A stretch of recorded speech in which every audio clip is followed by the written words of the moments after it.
印度近期公开了载人飞船的最新消息，显示该飞船即将发射。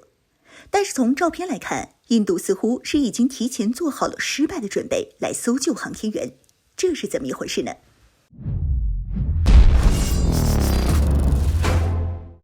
？Hello， 各位老铁，大家好，欢迎收看本期迷彩虎，我是虎妞。印度在航天这块上的研究其实挺早的，在06年的时候就提出了打造载人飞船的想法，并将其命名为加冈洋。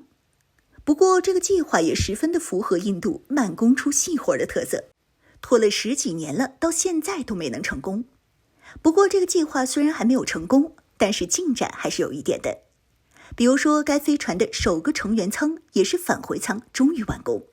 印度官方还专门公开了合影。但从印度官方目前放出的画面来看，这个返回舱的外表似乎有点不正常，和一般的战机外表那么光滑不同。飞船返回舱由于在返回大气层的时候需要通过黑障区，所以需要经过超6分钟的高温灼烧，在这期间产生的热量可达12万千焦每平方米。如果是采用普通材料来制造返回舱外表的话，即便返回舱里外布设6层外壳，都会在数千度的高温下被烧穿。一旦被烧穿，那么在飞船里的航天员直接就会在空中变成焦炭，到地上的时候就全是骨灰了。因此就必须使用超前隔热材料来打造返回舱的外壳。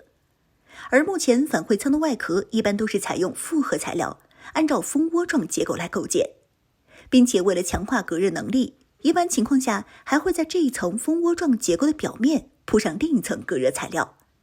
这一层隔热材料在吸收完热量后，会由固态变成气态，吸收大量热量，让蜂窝状结构吸收剩余的热量。印度也不例外，按照印度原本的计划，该返回舱是要铺设烧灼性的防热材料，以及可重复使用的防热瓦2种材料。但是这2种材料铺上去之后，返回舱可不会像印度公开的合影中那么光滑。从印度公开的画面来看，该返回舱的外表就和刷了一层漆一样。难道该返回舱的防热材料是还没有铺好，等到发射的时候再铺？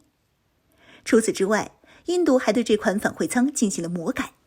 因为虽然这是印度的国产飞船，但实际上该飞船的大部分配件都是国外进口的，就连部分设计都是请的国外设计师或者模仿的国外产品。像在返回舱的侧面学美国 SpaceX 公司的龙飞船来了个侧门也就算了，之前印度展示该模型的时候用的都是俄罗斯的侧门，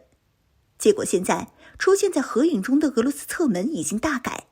门上的圆形窗户消失不见，而整艘飞船用于提供能量的太阳翼形状和位置也在不断发生改变。因此可以肯定的是，这款飞船绝对是经过了印度的魔改。对于它到底能不能起飞，可能连它的设计者也不知道。不过对于能不能起飞这点，那些设计师已经提前想好了后路。印度的航天组织表示，他们会在萨迪什达万航天中心建立一个新的发射台，让加冈洋飞船使用。这点听起来确实没什么毛病，因为该地区靠近赤道，在发射航天器的时候非常节省燃料，能够提供大量动力。但接下来该组织的话就有点迷惑了，他们要在印度西海岸建立一个专门的载人发射场，而一般情况下是在西海岸发射 SSO 轨道，东海岸发射 LEO 和 GEO 轨道，到了印度这儿却格外不同。这样的话，是不是能够理解为印度官方已经提前做好了失败的准备？一旦飞船在发射的时候出现问题，需要启动逃逸系统了，那么这样就能够实现快速搜救。为了航天员的安全考虑，印度原本的计划是打算先进行一次无人飞船的发射，等到这次无人飞船发射成功之后，再来个载人飞船发射，将3名印度航天员送上天，然后让这3名航天员在太空中待上1个礼拜后就返回地球的。这一计划听起来很美好，但却是在13年就要进行的，直到现在还没有成功实施。原本今年就要进行的无人飞船发射又一次的被推迟到了明年，载人飞行更是被推迟到了2025年。也就是说，印度的这个载人航天计划从提出到正式实施，花费了近20年的时间。就这还不一定能够成功，因为印度首次上天就是送3人，可谓是创造了全球首次上天人数的记录。当然，现在印度考虑这些还有点太早了。当务之急是这个发射台什么时候才能造好？明年就要进行飞船发射了，结果发射台还没造好。按照印度在基建方面的速度来看，别等到2025年了，这个发射台还没有造好。